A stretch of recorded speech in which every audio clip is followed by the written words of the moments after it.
Welcome back to Call Me By Your Game, the podcast where I, your host Connor McCabe, bring on a guest to hear from them about a meaningful or memorable video game from a particular moment in their life. This is a podcast about what makes video games special to different people and why. A little bit of housekeeping for the show is that anything that my guest or I plug today on the podcast, whether it be a social media handle, another podcast, a Patreon, a TV show on a website, if you scroll down wherever you're looking or listening or watching, you can find links in the show notes. So if you're watching on YouTube or listening on your favorite podcast catcher, scroll down. You'll find some nice, beautiful links that I have made for you to find those wonderful plugs, including our Patreon over at patreon.com/super NPC Radio.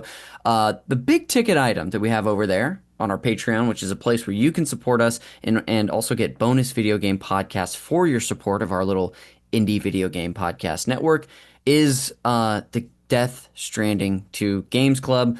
Currently, when this episode airs, episode 4 will be coming out that Friday. We're going through Death Stranding 2 chapter by chapter. No matter how awesome or confusing or horrific anything in that game is, we're talking about it, folks. Episode 1 is also in this feed for free, so if you want to go sample that and enjoy it, feel free. But yeah, again, that's on our Patreon if you feel like supporting us. That'll do it for the housekeeping, and I will introduce my guest for today's episode. Please welcome a returning guest. This is another someone returning for a second solo episode. We have charcuterie board expert Tao Yang. Tao, welcome to the pod. Hey, thank you. Fuck honey. Don't eat it.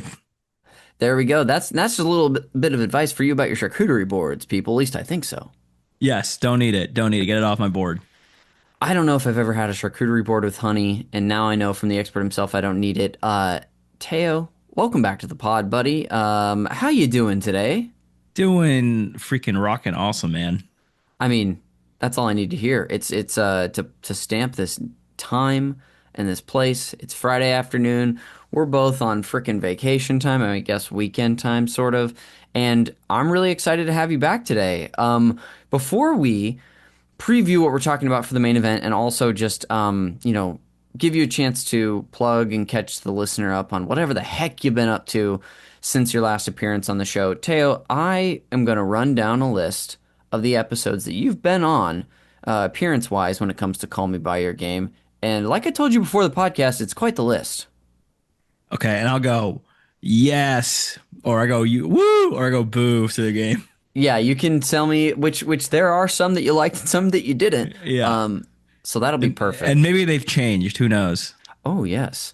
Well, the first episode that you were ever on was in our first year of the podcast. That was episode 32, Return of the Obra Dinn, which I believe I kept calling like Secret of the Obra Dinn by accident. We're getting That's a woo. That's a woo. That's still one of the greatest games of ever. That's a woo, baby.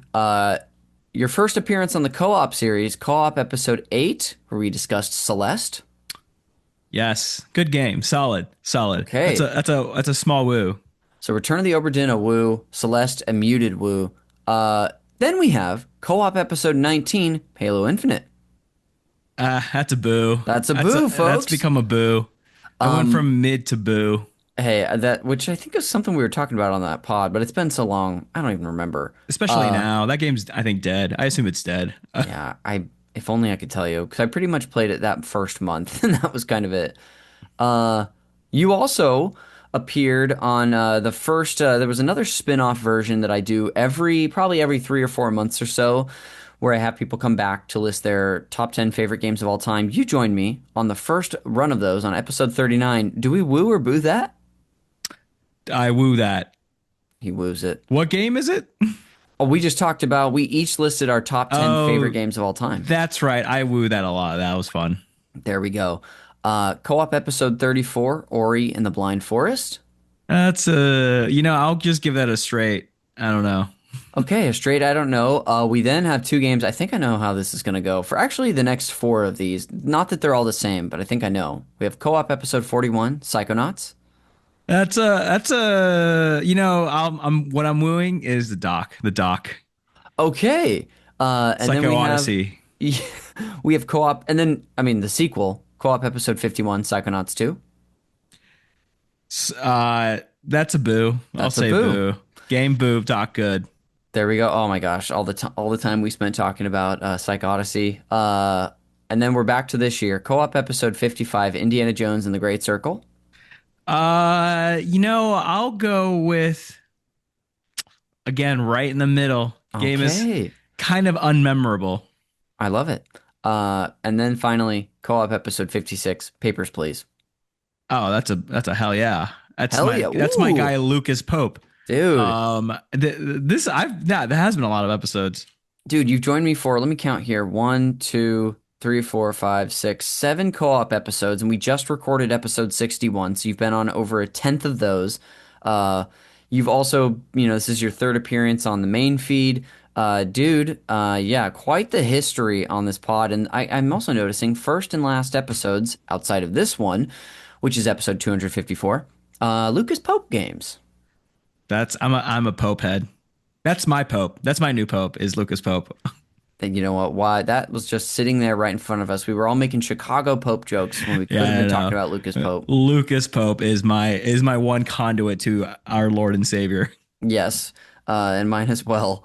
Teo, I'm excited to have you back. But before we dive into more video game crap, what do you want to plug while you're here? What have you been up to? What should the people know? Oh, game wise, I mean, if you're not playing Peak with your buddies, you got to play Peak with your buddies.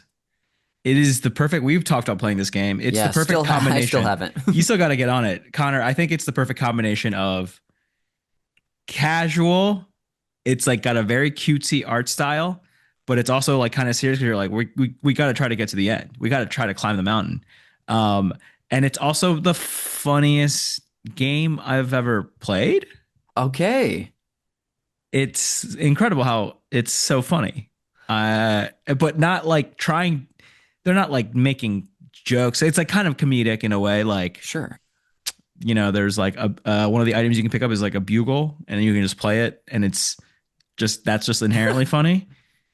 But it's just the combination of like the animation style plus the way they animate, like they make these characters move and what happens when you like run out of stamina. Yes. There's like a cartoonishness to it that is just so funny.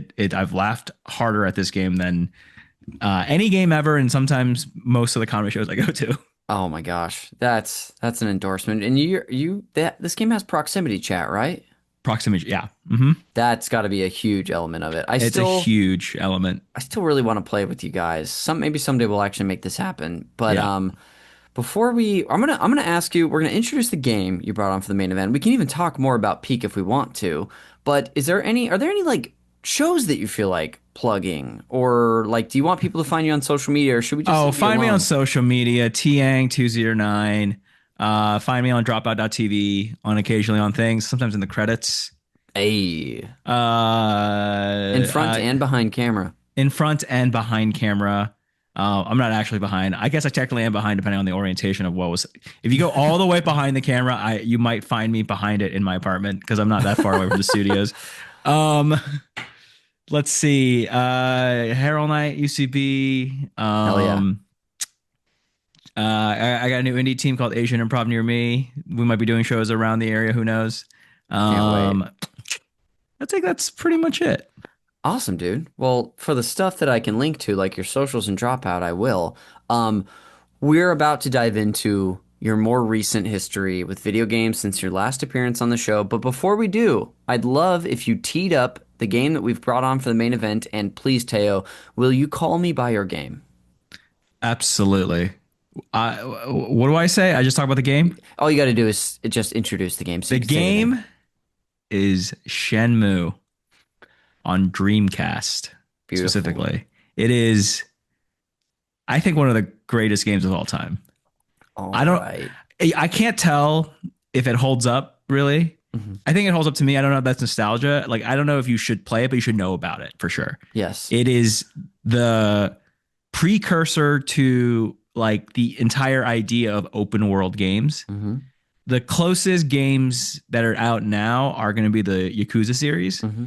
but there's something lost in the Yakuza series. I think it's because it's so outlandish.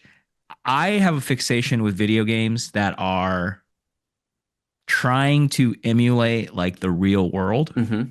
Like any game that's like you are just this type of person doing this, like Return of the Obra Dinn, even though it's very like fantastical, it's like you're an assurance adjuster and you need to Yeah. find these people and how they died. Uh, Shenmue is like some people have compared it to the novel Ulysses by James Joyce. It Wow. is it is an encapsulation of a city and a place, just like Dublin, I think. Shenmue is an encapsulation of Yokohama in the late 80s. You play as Ryo Hazuki, a son of a dojo owner, a martial arts master. You live in this quaint little city in Japan. You come home one day, this gangster looking Chinese martial art master named Landi has your father like basically like captured with all of his goons, and he's looking for the dragon mirror, and he kills your father right in front of you, and you're on a classic quest for revenge, and you Dang. explore the entire city. You meet all sorts of kooky characters. You get a full-time job driving a forklift. You explore the harbor of Yokohama. You try to figure out what happened, who was Landi. You almost answer none of these questions. The plot of this is kind of nothing. And there's like a game came out, a sequel came out, and then the third one came out, and the third one kind of was not good. But the actual story of all this almost doesn't matter. It's all about living in this world, going through and like into the underbelly of these cities, and it's like the first game that has like, here are people, every person in this city, even though they don't have a name, is like a person they've carefully modeled Yes. and given them an entire day night cycle, a schedule to follow. They walk around the town, they go from place to place. You can find them every store. I mean, there's a lot of like real stores you can enter. This is a game where they just add side quests just to make it real, or like side things you can do. You can buy little capsule toys with your money that you actually have to earn. Dang. It is just, in my mind, like an incredible piece of video game history, and I think it still holds up. Yeah, you are a martial arts like student because your dad was this martial arts master, and you do fight in the game. This game came out originally supposed to be just a like virtual fighter 3, but in like An it's just like RPG. an RPG, yeah, Yeah. virtual fighter RPG. And it still kind of retains that, but like you learn moves from people, you can make them better. Like it has that element to it. Like it is just the Dude. coolest game I ever played. If that wasn't the meatiest intro we've ever gotten for a game, I don't know. I mean, you just did it right there. You could have just done like a sort of a micro "Call Me by Your Game" right there. I could just clip all that out, and it's perfect. We can end the app right here. This is Tay. It's been great having you on. Well, dude, that was an amazing preview. I can't wait to talk to you about it more. Also, I have one fun fact I'll share with you at the end of the episode. It's about how it turned from a Virtua Fighter RPG into this whole thing. So I'm Fun. pumped to get into it. But let's come back to the present a little bit and talk about your more recent history with gaming. This may be a tough question, so don't if you don't have a great answer, don't worry about it. We'll talk about something else. Since I first had you on in summer of 2020, I just looked it up. Your episode came out August 12th, 2020. Kind of crazy that it's been that long. But have you noticed any trends in your gaming, whether it be like I play this console now, or this style of game really appeals to me, or I've sort of left this behind? Does anything come to mind for you? Um,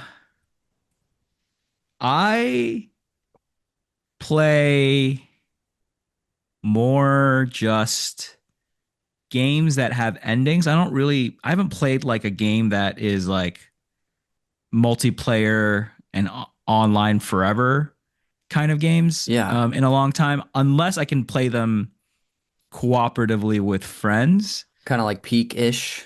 Peak-ish. I Hmm. mean, I went through a whole list of games with some friends from home. over COVID, and even now we'll occasionally find some game that we've like the long Yes. that list is long of games we've played. Like, I heard about most of them from you, whether it be like to Escape from Tarkov or Valorant. I think I heard about from you too. yeah, though I played a little bit, but like the games that both those games I've played a little bit, but that's not a game that I've played with like friends. I The see. the, the list of like co-op games are like Valheim, Dead Rock Yes. Galactic, Pal World we played. Oh my gosh. We played Terraria for a second. We played Phantasmophobia, which is Hmm. also like a very cool horror game. And now we're playing Peak. We played like kind of almost any co-op game we've played at this Yeah. point.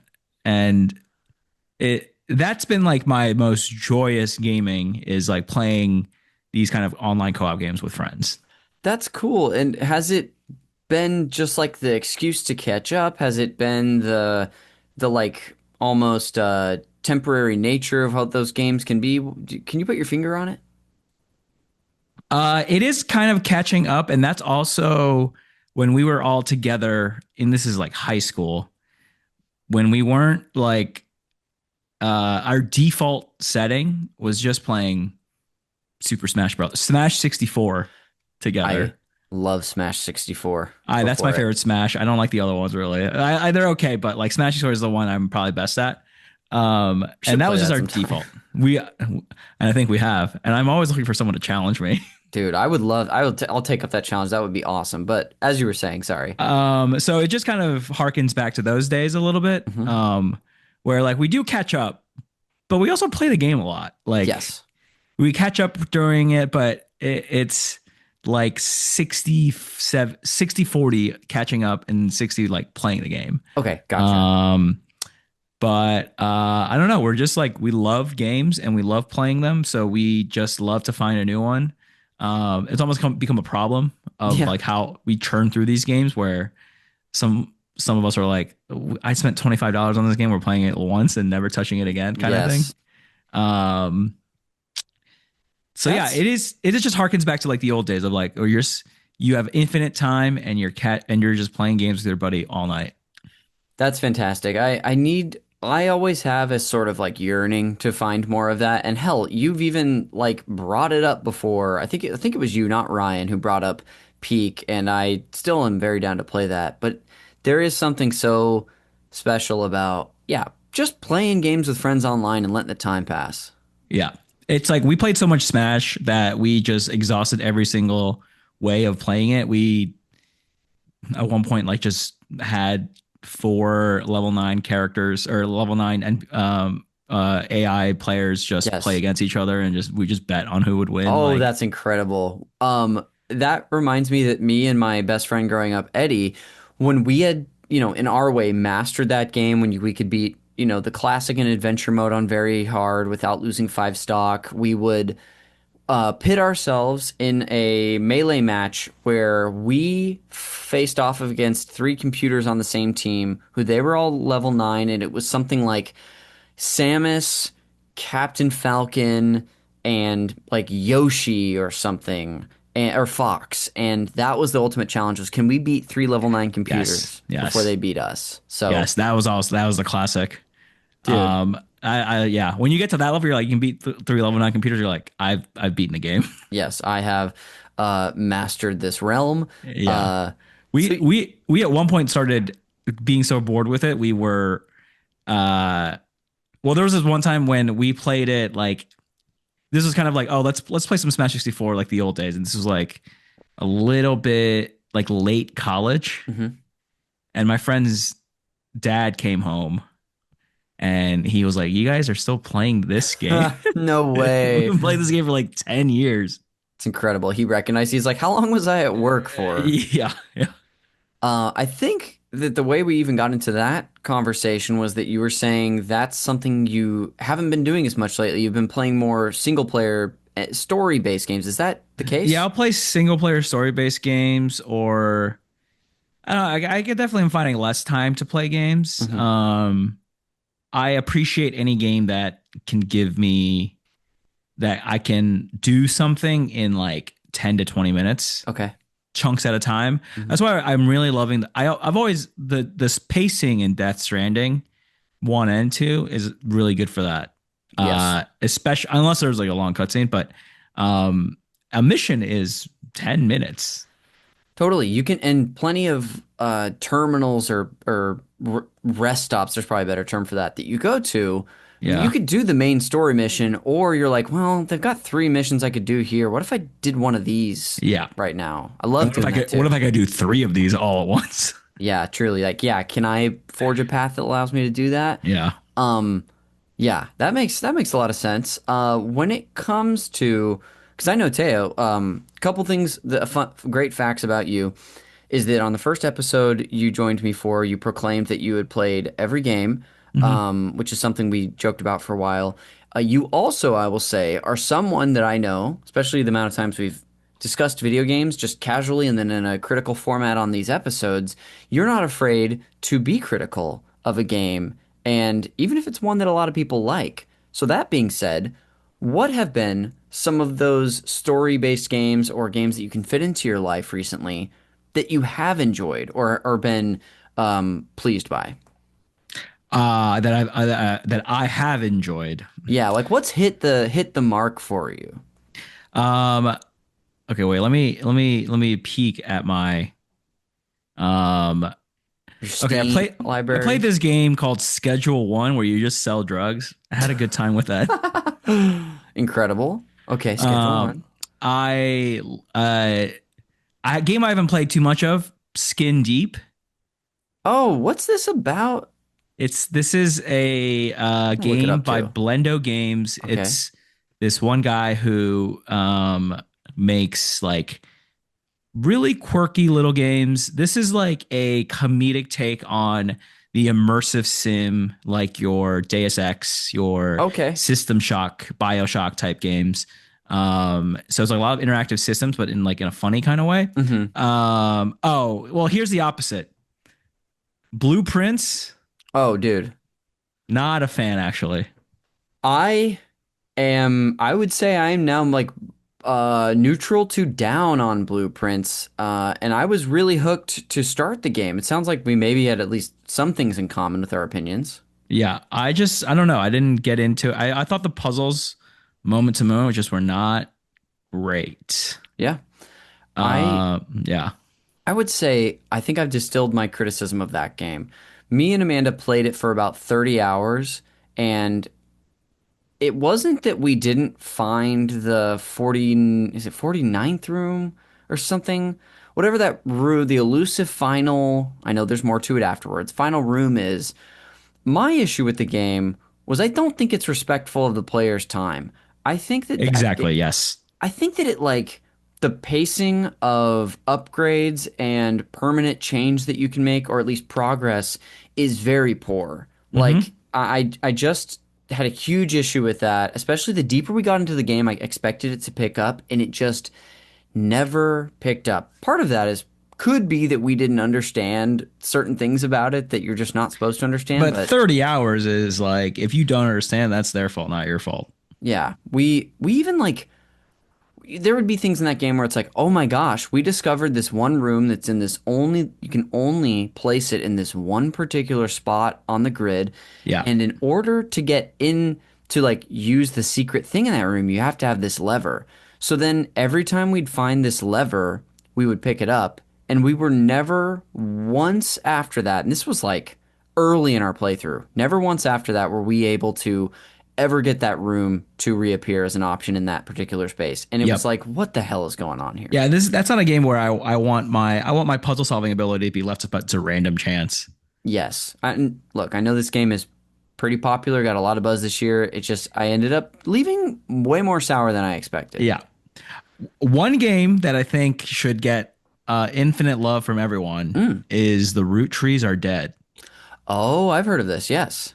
This is one of the cooler games I've played in a while. It's one of these, like, if you like a nice detective game, Hmm. it is perfect for that. It takes the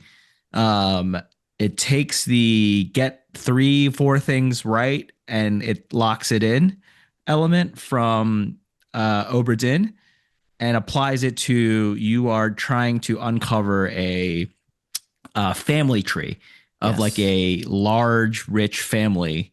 And then you within that discover lots of like misdeeds. It's like a kind of like unraveling a succession style family. Yes. You learn about a lot about like infidelities and secret children.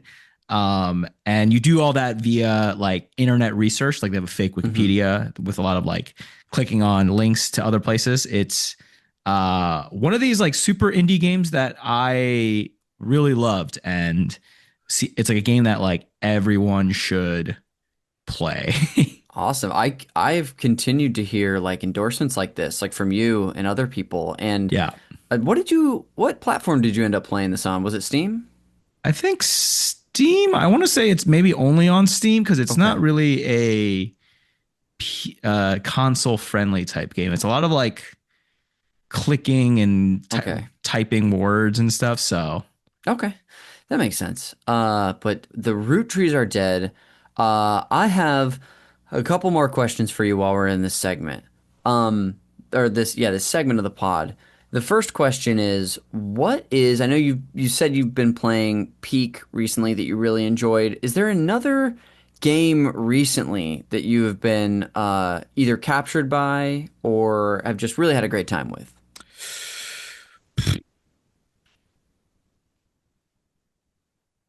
I mean, besides Death Stranding too, You could talk about Death Stranding too Death if you'd Stranding like. too. It's something we've not really gotten to talk too much about it together. Yeah, I love Death Stranding 1. I love 2 also, maybe not as much. Hmm.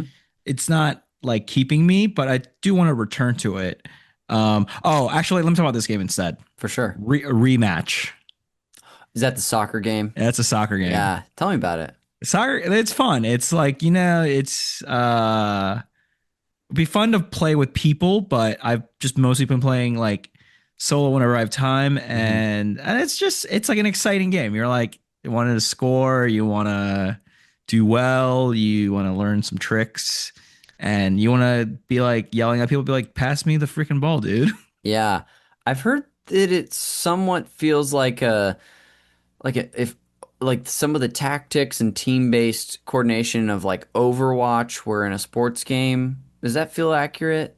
Yeah, I think it's like in like you probably use real soccer tactics. Hmm. Um, there's an element that feels like a fighting game almost, where it's a Okay. lot of like timing and then you also feel the lag of it too at the same time. Like you feel like your character rubber banding when you try to like go for a slide tackle or something. Yes. But it's fun. Okay. It's a engrossing game. Awesome. You're the first person that I know personally that I've gotten to chat with about it. So that's interesting. I have one last question for you, and that's what is a game that you're looking forward to playing that you haven't had a chance to? This could be something that is not yet released or something in your backlog that is just sitting there waiting to be played. What are the big 2026 releases that we're waiting for? Well, next year, I Um, mean, of course, there's Grand Theft Auto next year. Grand Theft Auto Grand 6, Theft rather. Auto. Grand Theft Auto 6.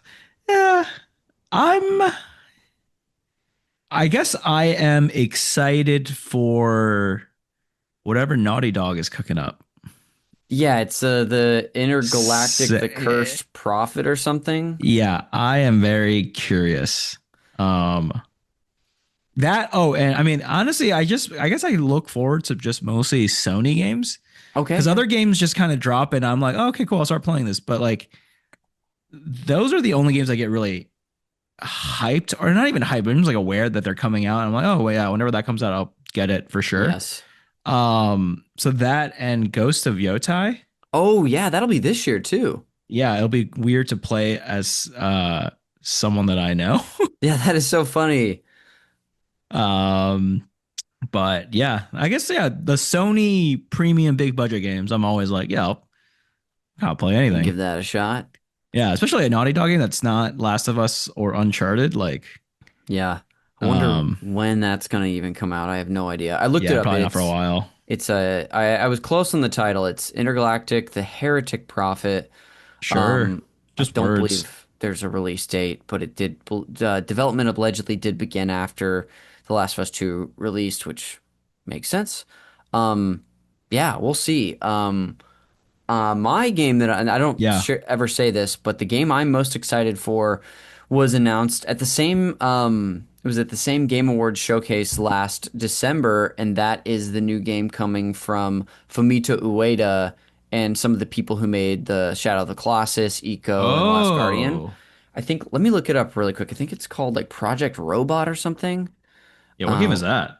it's well, there's been one teaser trailer shown, and it was at the Game Awards, and that's it. But so we don't know anything. Yeah, it's called Project Robot. But dude, you go watch the That's trailer later. I It got me will. pumped Those are the games I'm like, video games are art. I don't know if I'm gonna play it, but it's art. for sure. Well, Teo, thanks for walking down a little bit of the recent memory lane with video games. That was a lot of that I feel like I knew from you, but then plenty of things that were total surprise. So thanks, dude. Hey, you're welcome. Uh, we're gonna take a quick break, and then when we come back, we're finally gonna get into all things Shenmue. So Teo, I'll see you on the other side.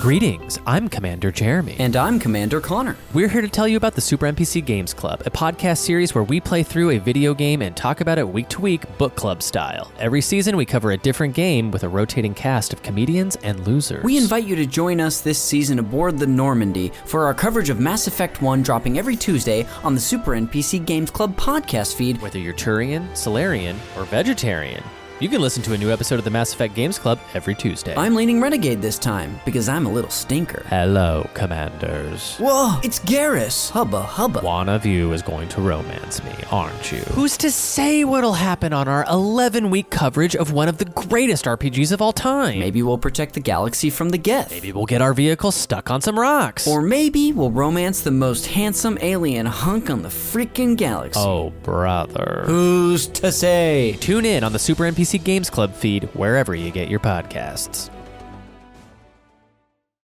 Welcome back to Call Me By Your Game. Connor McCabe returning with Tao Yang to get into all things Shenmue. Tao, welcome back. Thank you.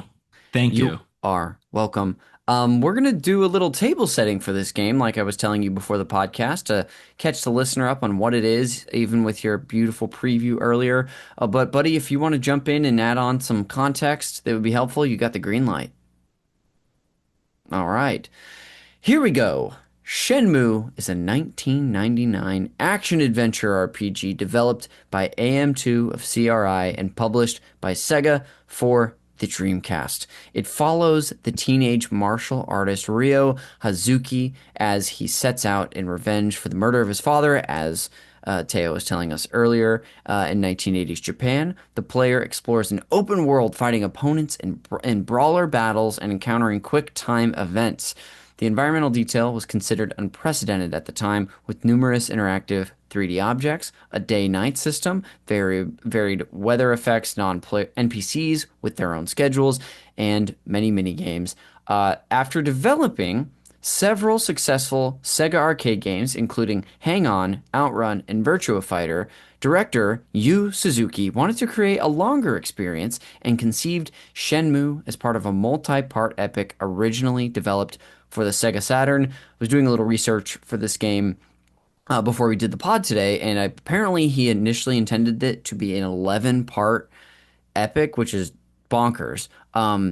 I'll be citing that video a little later. Development eventually moved to the Sega Dreamcast in 1997, and Shenmue became the most expensive video game ever developed at the time, with an estimated production and marketing cost of $47 to $70 million. That's translated to US. Though this also covered some of the beginning of Shenmue 2, which they started development during the same time. Despite sales of 1.2 million copies, Shenmue did not recoup its development cost and was a commercial failure, although it received positive reviews for its graphics, soundtrack, and ambition, though its slow pace and emphasis on mundane detail divided players. It was a very divided release, critically, at least when it came out. After the release of Shenmue 2, further games entered development hell in the series, and Suzuki left Sega. And then in 2018, Sega released HD ports of Shenmue 1 and 2 for multiple formats. Following a successful crowdfunding campaign, Suzuki developed Shenmue 3 independently, and it was released for the PlayStation 4 and Windows in 2019. And an anime adaptation of Shenmue premiered in 2022. Legacy-wise, this is one of the most influential games of all time. Teo even referenced the Yakuza series that this was influential of. It was influential of anything with like a quick time event. The GTA series, plenty of games have taken inspiration from it. All the Bethesda, Skyrim, Morrowind, like maybe not Morrowind, and no, Morrowind came out after, but like Oblivion, that sort of thing. Oblivion, yeah, the whole like I don't know, the idea like open world as a concept was kind of non-existent. Like GTA was maybe going to come out or maybe coming around the same time, but there wasn't like it wasn't like this is a world that people lived in. I see. So like a very lived in open world, especially in a 3D space for that matter. Right. Yeah. Is there any other additional context you want to share about this title before we just dive into your time with it? It really is like a thing of like you had to be there and you really had to be like this game is incredible because it also it feels like a movie. Mm-hmm. This is 1999. This is like your Half-Lives are coming out. Your like there's no game like this at the time. There's just nothing to compare this to. And I got so hyped. I think I read about it in like GamePro magazine at the time, and I was like. There's an acronym for the system, the genre of game. It's called free. Yes. Doesn't mean anything really, but it sounded really cool at the time. Like this game and Fable. Oh. I got really hyped up on because again, I love like the idea of like a life sim. I don't know why I love that promise of a genre. And Shenmue actually lived up to the hype. Fable didn't.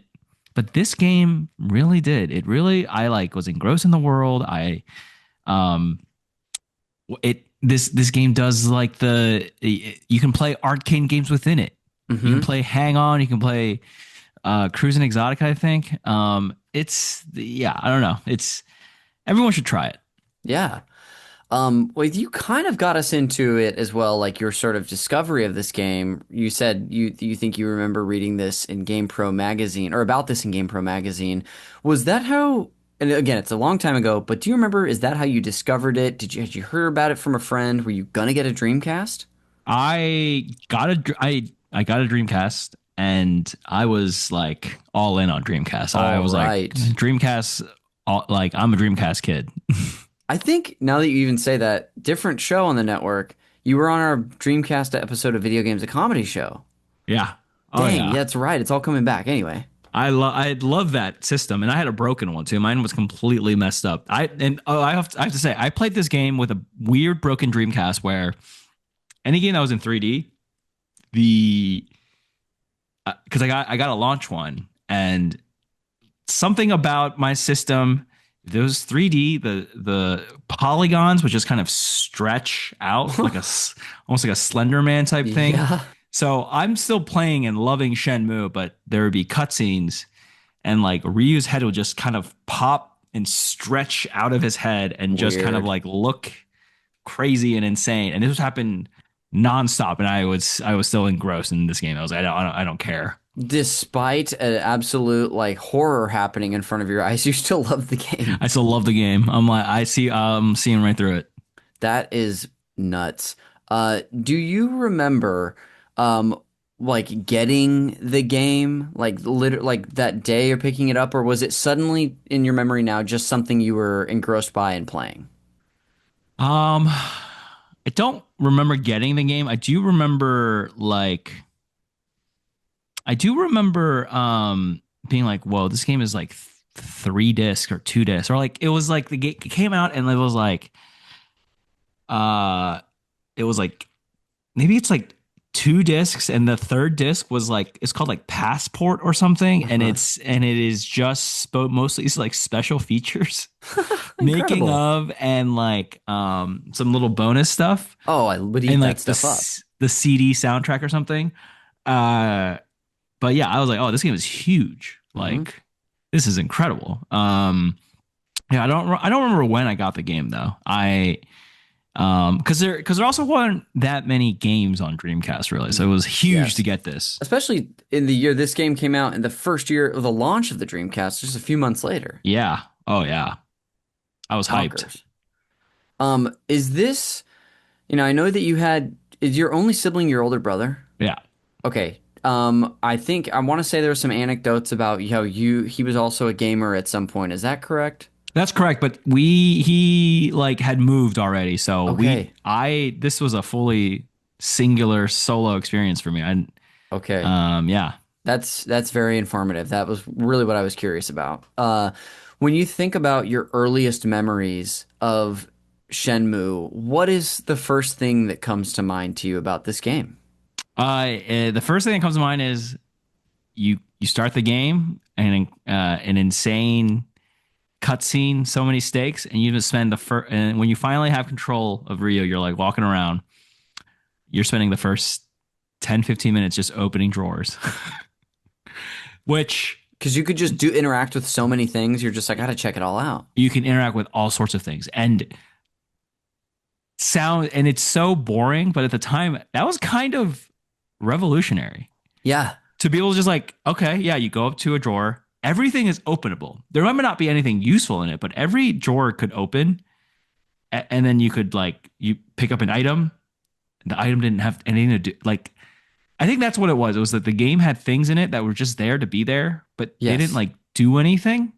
Like, you just pick up items and you just have the item, but like it's not like it's like a Metroid item that comes in later when you need it. It's like you just have like a little matchbook, or you have Yeah. like a watch that lights up. You just gather these little items. You Yes. just have them to have them. But You but can miss them. You don't need to get it. the eraser that you're finding in your desk drawer doesn't open up a door for you later in the game or Yeah, anything like that. Yeah. exactly. So that was yeah, that was that's like kind of the main memory, and just like the slowness of the game. You're just Hmm. slowly walking through. They had the tank controls that we still Yeah. haven't figured out how to really move around spaces yet. Where left and right rotates, doesn't move strafe or anything.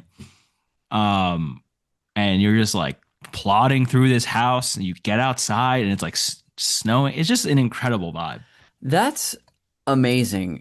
Admittedly, this is not a game I have any experience with, but I am totally captured by the premise of it. And I would be more than willing to bet at this time, this was such an, if you were a kid like me who would just go and live in worlds of games to like walk around and check stuff out and not even necessarily role play, oh, I would do this in this world, but just to see like how far can I go in this space? What's explorable? This would have been just like a dream. Oh yeah, because like everything, there's something everywhere, and you can just go, and then like I don't know. It's crazy that I can imagine like the map of the game in my head right now. Like I Yes. know the map, and just from running through, because there's no fast travel. You like I got to get home. If you stay out too late, you do teleport home, and there's like a penalty for it. But like otherwise, you're like I'm running through the town, map by map, loading screen by loading screen. I'm running home. It sounds like there's so much DNA of games of the present, and I'm sure it had its own inspiration too, but I'm some of what you just shared sounds like it's something you would do in Stardew Valley. It's like I gotta get home, otherwise I'll pass out and this will Yes. happen. Yes, it's the exact same mechanic. Yeah. You will lose sleep or something, and it didn't have like the full life sim of like you didn't have to eat, you didn't have to go to sleep Okay. really, or you didn't have to like socialize or whatever, but um I don't know. They were just like you had to like collect money, and then you had to but you couldn't like find it around on the ground or anything. You had to like do a job. Yes. Yeah, it sounds like at least early on, and maybe this was the case throughout however long you played Shenmue, is that the appeal was less of like, where is this game headed? What is the narrative and what am I supposed to do? And rather just like the promise of this world, sort Hmm. of. Okay. Did you ever find yourself, did that ever get, I mean, sure at some point it got old and you stopped playing it, but did you ever find yourself going down the path that the like main story had for you? Oh, you mean like doing the main quest? Yeah, did you do that too? Oh yeah, I mean, I definitely mostly did the main quest. Because you kind of had to progress through the game. 'Cause, like the game isn't very big unless you like get like past the city into the harbor and Okay. uh. But yeah, definitely did the main quest, and because I wanted to find out like who is this guy that killed my dad? Yes, truly. Are there, so it sounds like, obviously the promise of the world and the interactability and sort of the like mundanity was appealing. Or were there other aspects of it too that you maybe haven't brought up that you remember really appealing to you? um. Well, there's a girl in it, or you're like, ooh, what's the vibe here? All right. Like sort You're of like, just another character in the game? oh yeah, another character name where it's like, will they, won't they? You're like, well, what's the? She's probably one of the three people on the cover, I'm assuming. No, I don't think so. Oh, really? She's fully just a side character. She's just like a girl that's like, ooh, there's some kind of vibe here, and you do save her, but I don't even know if you like kiss in this game at all. Yeah. Because also very like Japanese in that way, and it's like you don't kiss, but you have this loving romantic motorcycle ride after you like rescue her from a bunch of like And isn't that mobsters. the truest form of a kiss is sharing a motorcycle ride Absolutely. together? And then you're like, I gotta go. I'm going to Hong Kong. Yeah. Wow. Is it one of those things where you just kind of remember the relationship, or was it like the fidel? Because this game was also state of the art at the time for its visuals and I guess like human representation. Was that part of it of, dang, this is a real woman here? I think it wasn't that it was like, oh, the graphics are so insane. It was also like it it it was interesting to see at the time like like a romantic thing that wasn't like cartoon romance. Hmm. It was like and maybe it seems really simple if you are Japanese, you're like, yeah, that's like a very stereotypical like form of romance. But like it wasn't like, oh, big man kiss princess kind of vibe or Yes. something. It was just like this uh kind of like very coy, flirtatious thing. Yeah, Yeah. it was kind of crazy to see as like a kid. Maybe something that was more grounded in reality than, like you were saying, the cartoonish nature of Yeah. a, I don't know, Duke Nukem going after some lady. That's a terrible example, but Yeah, or like a Mario, like that's like what was in video games at the time, or it's yeah, like GTA or something. true. Whereas this is just like you rescue a cat, and then she's like, and then you talk a little bit about like I don't know, like saving. Or, I don't know. It's just like a very like almost adult seeming thing to play as a kid. Okay, cool. Yeah.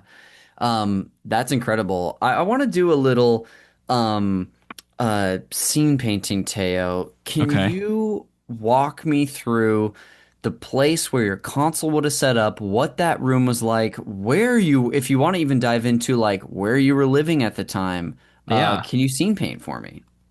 I would have been in a suburb outside of St. Louis, All right, baby. in an apartment. It would have been like, I'm in one of those like apartments with a kitchen that has like the cutout, looking into the living Oh, room, sure thing. Yeah. TV in the corner, couches. My Dreamcast is right there, hooked up, Set up in the main room. Okay. set up in the main room. I'm just main rooming it. And then I'm just inhaling this game. Hmm. Yeah. Do Probably you, just sitting on the floor. dude, were there windows on the walls, shades, anything like that? Big patio door window next to the kitchen, like looking Okay. into the TV space. Um, yeah, that wait, 1999? Is that right? Yeah, Like at least when this 2000? came out. Yeah, no, that sounds right. Do you first of all, thanks for setting the scene. Do you remember how you would consume this game? Were you marathoning this? Were you just sneaking in time whenever you could I think between like school stuff? I think I probably beat this game in like a month or something, like in Yeah. like a couple of weeks. Like I was just mainlining it through. Where I'd have to, I'm also stop myself, be like, I can't finish this game too quick. Yes. Yeah, got to delay the gratification a little bit. Delay that gratification. Hmm. That's fantastic. Do you remember during this time too? I mean, you were 9, we or 8 rather. We would have been in. I think because we're the same age. You would have been in. I don't know, second grade roughly. Like, what was going on for you at the time? Was it typical 8-year-old stuff of like, I went to school, I came home, I played with my friends? Does anything come to mind for you? Let's see. I'm at 9. Well, I'm like 9, probably because it's like fall. Probably like yeah. I'm like 9 years old, which puts me in like fourth grade. Okay. I'm like, dude, I'm going outside. I guess I'm kind of living the Shenmue life, honestly, when I think about it. Okay. Because I'm like, I actually am pretty new to where I'm living. I'm uh going out, hanging out with buddies, running through basically like the woods Yeah. of the St. Louis suburb. Yeah. Just like going to the creek, floating down the creek, um, running around, going to park to park. Like I'm kind of living Shenmue. I am basically exploring. I'm not. I'm I'm living that life. I'm just. I guess I was both in an exploration part of my life, so might as well play an exploration type game. Yeah, in and out. Do you have any specific memories from that time of like hijinks you got up to as a kid or a particularly like memorable time with friends? Um, at that time, well, let's see. Were you a troublemaker or were you a good kid? At that point, I was a good kid, but kind of becoming a bad kid. I remember me and my friend like sniffing gasoline to see what that would do to our brain. Playing a lot of foosball in a basement. Okay. Let's see. Playing a lot of StarCraft. Oh, really? Yeah, playing a lot of StarCraft. Um, just doing things on like you go to the woods, you dig a hole, get done digging a hole. Um, walking around a lot. Doing a little like light theft. Yeah. Like, do you want to get into that at all? Was it just like at like a convenience store Yeah, or convenience stores, grocery stores. just kind of testing? You sound like you're testing the world almost in Testing the some ways. world out. Trying to get like, or just like scrounge up enough change to like get a hot dog and a big soda and like Mm-hmm. get all sorts of like flavors in the big soda. I spent a lot of time in the mall. My parents owned a food court Oh, no restaurant. way. Yeah. Okay, what was it called? It's called jambalaya. They are Chinese, but it was called jambalaya. They serve Cajun food. Why? I don't really know. So I also spent a lot of time at the mall. I would go from store to store. This is when there was a video store that they would just let me sit in front of the counter reading magazines. Whoa. And customers just walk around me. This one guy who worked there gave me a floppy disk. I'm really dating myself. He gave me I a love floppy this. disk, and on it, when I put it into my computer, was a Game Boy Color emulator and Pokemon Red or something. Whoa. And that blew my freaking mind. Oh my gosh, this guy's just changing your life. He changed my life, and it worked, and it ran, and I just was able to play Pokemon like on my computer, and it fully worked. And I was like, this is maybe the best thing that's ever happened to me in my life. That's amazing. I mean, I like to think that you spent so much time in the mall. You were probably you were endearing enough for this employee at this video store to be like, let me bestow a gift upon you, young Teo. Yes, I would just go from video store to Toys R Us to Sears, where they had like demo systems set up. Cool. Yes. One time I was like, oh my God, they don't just have they don't even have the demo version. They have the full version of Majora's Mask. Whoa, no way. And that also blew my freaking mind. You've just got your save that you're constantly defending and hoping no one erases over. Yeah, exactly. There's a big arcade downstairs. I would play Tekken against a bunch of adults. Tekken Tag Tournament, first one. Uh-huh. And are you going because like your parents are checking in on the store? Would they go and like work shifts? So you kind of have to. They would work shifts, and I would just be there all day. Yeah, and you had the freedom to just go anywhere. I could go anywhere. Just go wherever. God, 1999 was great. Watch a movie. Yeah, honestly, let your kids out. Truly. That I'm glad. Okay, first of all, the context even before that was great, but I'm glad that we like dug through, like in Donkey Kong Bonanza, we smashed through the surface just a little farther to the core there, because that big banana. Yes, that memory, that banana of you just going around the mall was incredible. Dang, Teo, you've shared already so much. Before, I'm not going to have you wrap up in this moment. I'll ask you to do that in a second. Are there any other details that you want to share before we do that? Whether it be about Shenmue, the game itself, or the time and place from when all of this was going on for you? I mean, you got to talk about Tom. Do you know about Tom?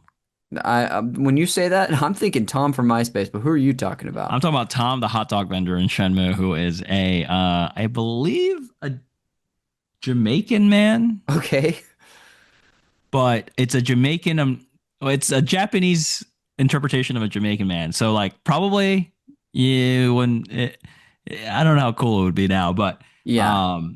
But that's like a fun character. Mm-hmm, yeah. And he teaches you a move. This is also what's cool about the game is that like it's very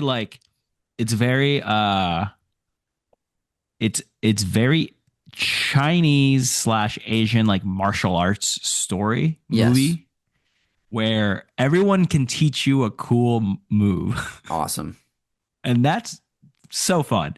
And he teaches you like the tornado kick, where it's just like a capoeira inspired, like you just do a lot of spins and kicks. Mm-hmm.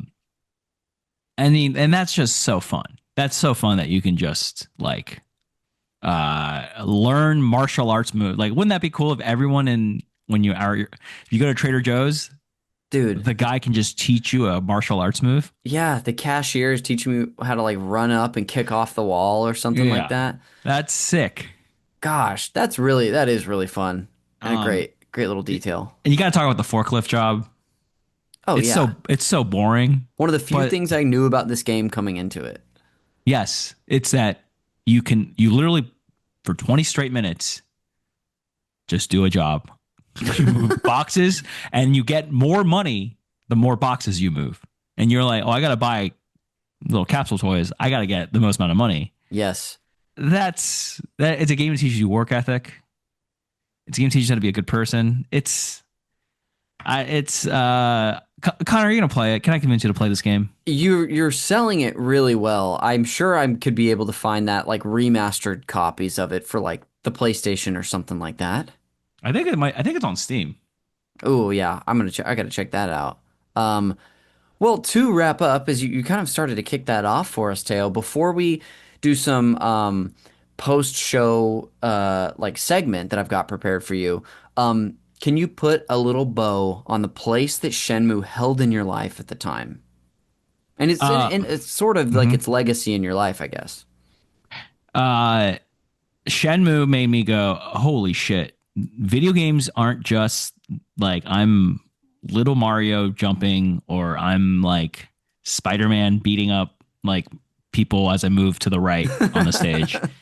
Shenmue was like, holy crap. Video games are a different beast altogether. Like it's it, it's literally like going from flying Wright brothers biplanes or whatever to going to space. Yeah. It is that big of a revolutionary jump, and it really just made me go, holy crap. Video games are something else. Yeah. So ambitious. Teo, dude, thanks for bringing this game on. It was awesome to hear from you about Shenmue. And it's just this happens all the time. We've done 254 episodes of the show, not even including co-op stuff, and we've never talked about it. So I'm glad you brought it on. And it's incredible no one's talked about this game before. Truly. Well, before we go and close out the pod, I've got two post-show segments for you. The first of which is the Fact Me by Your Game segment, where I just share a fun fact with you, my guest, about the pod. And the crazy thing is, this happens once every 50 episodes, where someone actually brings up the fun fact before I share it. And so I'll get into the fact. This came from an awesome Shenmue retrospective video that I watched by Optic Lure on YouTube. For the listeners at home, there's a link in the show notes. If this is interesting or you like Shenmue, you got to go watch this. But that's where I learned that Shenmue was originally developed as an RPG from the world of Virtua Fighter.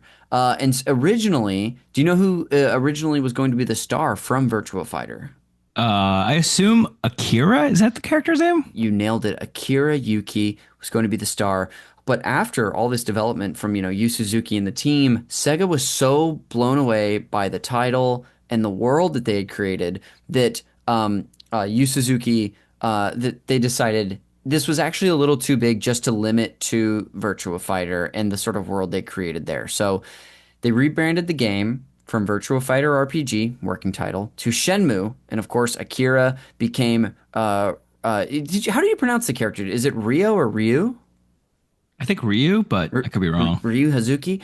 Anyway, incredible video that if people are interested, they've got way more fun facts about it in there too, including, I think, some footage from this passport disc that you had, because Suzuki's talking about the free, what did he call it? The free system Free or whatever. system. Yeah. It is awesome. That'll do it for the fun facts.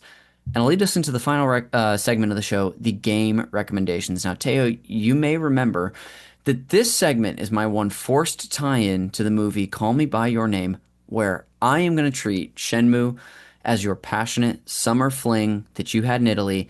Unfortunately, you got your heart broken. Shenmue left you in the dust, and now you're single, and I really want to help you, get over this heartbreak. So I've got a few potential new flings for you to meet some recommendations. The big question is, Teo, are you ready to get back out there? I'm ready. Hit me. That's all I needed to hear. These all have something in common with Shenmue. I'll get into it now. The first of which is, if you want to distill Shenmue down to its inspiration, a fighting game, and go even further back in the history of those, not just a Virtua Fighter, I'll recommend a little game called Karateka. Do you know this game? Yeah, this is like maybe the first fighting game ever. Yes, this is done by Jordan Mechner, who would go on to make the Prince of Persia series. I think this is his first game. And yeah, it's a martial arts focused game. Did you ever interact with the making of Karateka, that like doc that Digital Eclipse released? No, but I'm curious. I still haven't dipped into that. I want to play that, and I also want to check out they've done the Atari archives. Yeah. They've got a lot of really cool works. But anyway, Karateka, if you want to distill it down to the very basics of inspiration, it's that game. If, Teo, you're just a Yu Suzuki stan, I'll recommend a game called Space Harrier. Do you know this title? Oh yeah, this is in Shenmue. Oh my gosh, of course. This is, for the listener at home, it's an on-rails 3D-ish shooter, kind of similar to like Star Fox, where the character is moving straight forward on screen in a 3D space, and you're moving them around and shooting different stuff. It looks awesome. It's a kooky little game. It is like you're flying forward and you're just Yes. moving up and down. It's a crazy little game. Yeah, it's kind of like as if the screen of Outrun, if you weren't just moving the car like left to right, but you could move it up and down and all that. Um, your final recommendation is if you got into this game because you were a Dreamcast freak and you just want more weird Dreamcast stuff. I'm gonna recommend a weird game called Space Channel 5. Did you ever dip into this one? I know this one. Yeah, it's like 60s space. It's like Yeah. it's a rhythm dancing game, I think. Exactly. There's plenty of weird Dreamcast games we could have chosen. We could have talked about Seaman, but today we're talking about Space Channel 5. To wrap up your Rex, we've got Karateka, we have Space Harrier, and we have Space Channel 5. A lot of space in there. Teo, that'll do it for the recommendations, and that'll bring us to the end of the podcast. So before we go and all that, dude, I've thanked you 3 times. I'll thank you a 4th, dude. Thanks for taking the time to be on the pod again. It was great having you back. Thank you, Connor. Always a blast. On your way out, I know you plugged your socials and dropout.tv earlier, but do you want to redo those right now? Yeah, check me out on dropout.tv and Harold Knight UCB. And if you know where I can find some sailors, let me know. That's a little reference if you played Shenmue. Oh my gosh, he's still giving us the goods.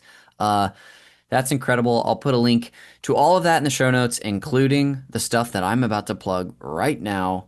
Call Me By Your Game. The cover art for it is done by the artist Glenn J. You can find him on his great Instagram handle in the show notes below. You can see all the other cool art he does. That's not just the cover art for us.